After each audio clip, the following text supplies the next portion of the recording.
أعوذ بالله من الشيطان الرجيم. بسم الله الرحمن الرحيم.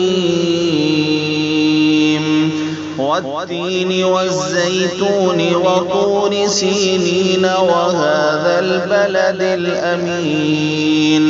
لقد خلقنا الإنسان في أحسن تقويم ثم رددناه أسفل سافلين إلا الذين آمنوا وعملوا الصالحات فلهم أجر غير ممنون.